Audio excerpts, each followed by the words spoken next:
welcome to the top 5 best Air Jordans.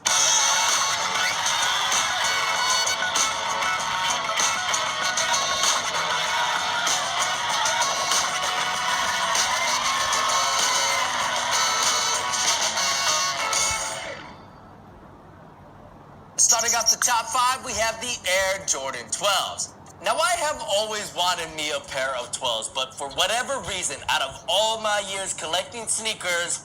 the 12s have always eluded me, and that definitely helped their ranking on the list because they've always just been this unattainable shoe that's really hard for me to get my hands on. But looking at the 12s objectively, I mean, it's just a good-looking sneaker. The 12s have always been one of the more luxurious-looking Jordans, with their tumbled leather upper, faux iguana skin that's kind of a callback to the Air Jordan 2, one of the least loved in the series, but also the most premium of all the Jordans, as well as with their robust eyelets that are sometimes gold-plated like they are on the Taxi colorway. Now, the visual design of the 12s actually caused a bit of controversy, particularly when Jordan Brand dropped the Rising Sun colorway in 2009.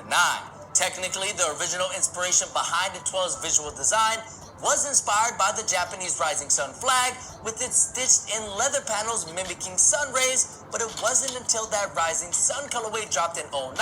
with a white and red color scheme as well as a special edition insole that actually had that old Japanese flag on it that people started to have concerns, since the Rising Sun flag is a symbol of the Imperial Japanese reign, which is obviously a very dark time in Japan's history. Nike and Jordan Brand responded by pushing back the release of the controversial colorway and also by removing the insole with the Rising Sun graphic. Originally, the 12s dropped in 1996, but as we all know, MJ's iconic moment with the 12s was the flu game in the 97 finals. And while we now know the flu game wasn't really the flu game thanks to The Last Dance, the food poisoning 12 just doesn't roll off the tongue quite as well. And the flu games are not only the best colorway of the 12s, but they're just flat out one of the most iconic colorways in the entire line. The 5 original colorways of the 12s included the flu games, the taxis, the playoffs, the French blues, and the cherries. But since its original release in 96,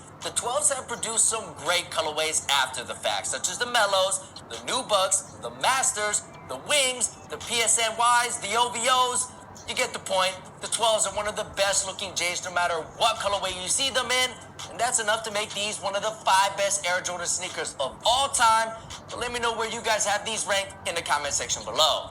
Coming in at number 4 are the Air Jordan 3s. Now, the Air Jordan 3 is not only one of the preeminent Jordans of all time, they're also just one of the most historic sneakers of all time, thanks to them being the first basketball shoe ever with a visible air unit. The 3s also introduced us to other seminal Air Jordan features such as elephant print, Mars Blackman, and of course, the iconic Jumpman logo, which marked the first time we saw the Jumpman on an Air Jordan sneaker. Originally released in 1987, MJ wore the 3s while winning the dunk contest in 88, which helped create a mystique around his shoes as sources of powers that help you take flight, just like Mike. The 3s have also lived on as one of the more revered Air Jordans thanks to their classic look, which at the time in 1987 was one of the more unique sneakers on the market, thanks to their distinguishable look and untraditional colorways like the black cement, which helped the 3s stand out on and off of the court.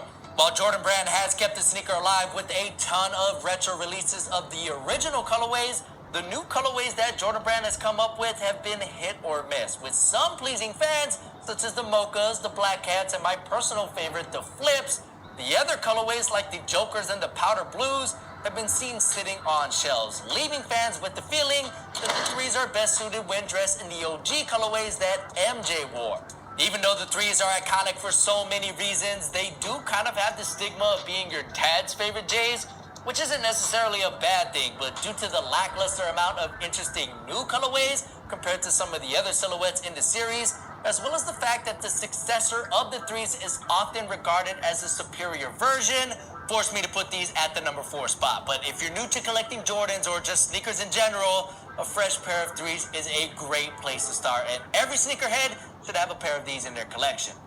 Next up at number 3, we have the Air Jordan 4s. Now, like I said earlier, the 4s are often regarded as a refined version of the 3s, since they have many of the same features as its predecessor, but also have an overall slimmer build as well as additional features such as the wings, which give the silhouette more depth and layers. So while the 3s are no doubt the more groundbreaking sneaker in the industry and they definitely shook up the sneaker world, the 4s took what the 3s did and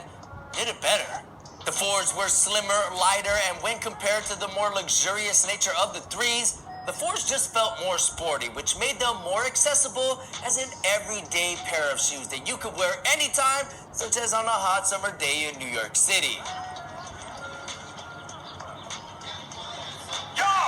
Designer Tinker Hatfield wanted to dive deeper into performance with the 4s as opposed to the previous 3 models, which were heavily inspired by fashion, and Tinker did this by dipping the mesh on the midfoot in soft plastic and blew air through it to clear out the plastic in between, making the mesh panel feel not as cheap as it would without it. The results were a more aggressive model that fell into the sports footwear genre even more, as opposed to blurring the line between sportswear and fashion like the Jordan 2 and 3 did, and in effect, the 4s actually became fashion and forced that world to lean more into the sportswear genre, as opposed to sportswear trying to be designed to fit in with fashion. As for iconic moments, MJ hit what is arguably his first real iconic shot in the NBA in the 4s with the shot over Elo in Cleveland during the '89 Eastern Conference Semis, putting Jordan Mania in full gear and making even more fans want to be like Mike. The 4s are also one of the more sought-after retros in the entire series, with pretty much every colorway from the OG white cement and breads to the newer metallic purple selling out on site, which not only makes the 4s extremely popular, but also kind of exclusive to those who have a pair, since you have to try relatively hard to obtain them. Whether they're old or new, it really doesn't matter. People